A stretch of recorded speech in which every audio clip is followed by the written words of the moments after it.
This is an official emergency broadcast message issued by the National Transit Authority. Time of issue, 11:42 p.m.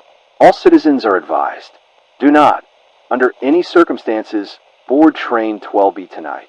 Please listen carefully. At first, nothing about train 12B seemed unusual. It is a standard late-night commuter train running from the city station to the suburbs. Many of you have ridden it before.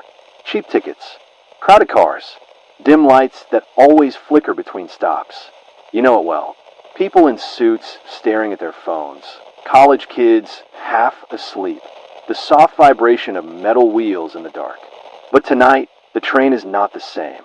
At 10:15 p.m., witnesses reported seeing extra cars attached to the rear of the train. The schedule shows 6 cars. But passengers insist they boarded through doors that should not exist in cars that stretched on and on. The further they walked, the emptier it got. Seats turned from red to gray. Windows showed no reflection, only black glass. One passenger, a university student, texted her friend, "This train feels longer than usual. I can't find the end. Every time I try to go back, the doors don't lead where I came from." Her phone went dark after sending the message. Her friend has not heard from her since. At 10:46 p.m., the conductor made an announcement, but his voice was not his own. Instead of the usual calm instruction, passengers heard something wet and uneven, like words spoken underwater.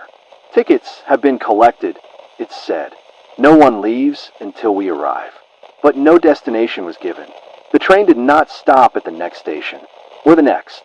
It kept moving faster into tunnels not listed on any map. By 11 p.m., families waiting at the suburbs grew concerned. The platform remained empty. The digital clock above the station still displayed train 12B on time, but the tracks in front of them were silent. Nothing passed. Nothing arrived. Then the reports started, from a few who still had signal inside the train. Passengers noticed their own reflections in the dark glass windows, but the reflections were smiling when they were not. Some said their reflections were sitting 2 seats away, staring at them.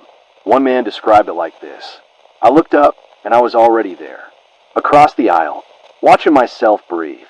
Others said they kept hearing extra footsteps in the aisle, heavy, deliberate, but no one was there. The sound grew closer every time the lights flickered. At 11:15, surveillance cameras at City Central Station showed train 12B passing through the tunnel again, but this time with faces pressed against every window. Hundreds of them, pale, unmoving, their mouths open in silent screams. No one remembers boarding that many. Parents are reporting missing children who were last seen taking train 12B home. Coworkers are calling, asking if their friends ever got off. Entire groups have not returned. Their bank cards, their phones, their belongings, all tracked, all still moving. Still riding. Still trapped inside. The train has not stopped. We believe it cannot stop. And yet, some of you will still see it tonight. Some of you will hear the rumble of its wheels in the distance, long after the last scheduled train has passed. You may see headlights in the tunnel. You may hear the faint announcement echo through your station speakers. Train 12B arriving on track 3. If you do, listen carefully. The platform will look empty, but you may feel the air shift, warm and heavy, as though hundreds of unseen bodies just stepped off. Do not approach. Do not look inside. And above all, do not board. If you step on a train 12B tonight, you will not come back. You may ride forever in cars that stretch on into nothing, or you may join the reflections pressed against the windows, smiling at the next person who dares to look. We urge you, stay off the tracks.